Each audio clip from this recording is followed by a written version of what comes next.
My name is Nicoline Skumanlo. I'm an attorney, conveyancer, notary public, and mediator.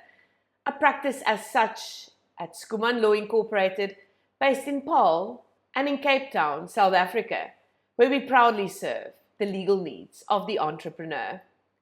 In today's episode, I want to talk to you about cybersecurity in the workplace. Now, I know you've heard that and you think, we're a small business, I'm an individual. This can never happen to me. No one even knows I'm really on the radar.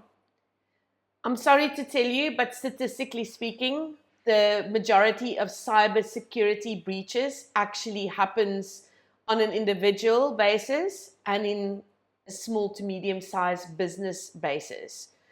It hardly ever happens to the large corporates, and when it does, all of us know about it. The point really is that it's not just about educating your team members in order to try and avoid being a statistic, but it's also about what do we do if it does happen to us?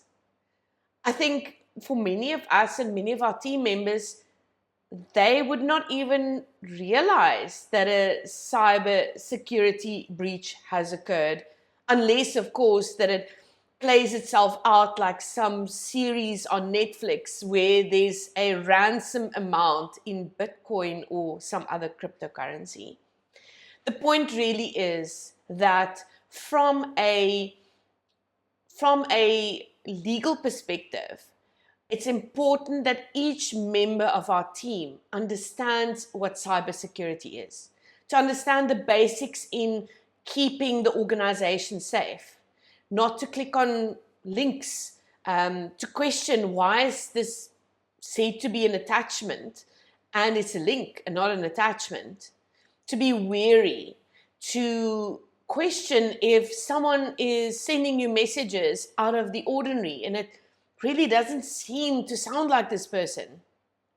So it's really important for us to rather ask that question and to rather give the training so that we don't let them in. It's really the equivalent of not setting the alarm or to sleep with open doors and windows in an area where we all know it would be irresponsible to do so. The point really is that there is no real difference between offline criminal activity, where someone physically breaks into a physical building or environment, and a digital environment.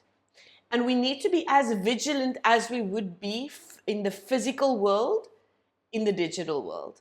That's the long and the short of this. And to understand what it looks like in this digital environment is quite important.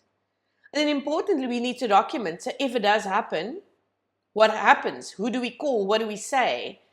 And that is really important because we have to report breaches to the information regulator under POPI, or the Protection of Personal Information Act. And that in itself can have a tremendous effect on our reputation. So we need to have a plan, how we will explain what happened, what we did to avoid it from happening, all the efforts we've made, and what we are going to do now in order to avoid it happening again. Ultimately, it's about retaining the trust we have built over so many years and that we have to have in order to have a successful business. Trust by stakeholders or vendors or customers. That is ultimately what this is really about. So if this has been interesting and this has really been a very high level, quick snippet, please like, comment and share in the box below. Subscribe to our YouTube channel and follow us on our social platforms. We would love to hear from you, and we would love to make more content that is relevant to you.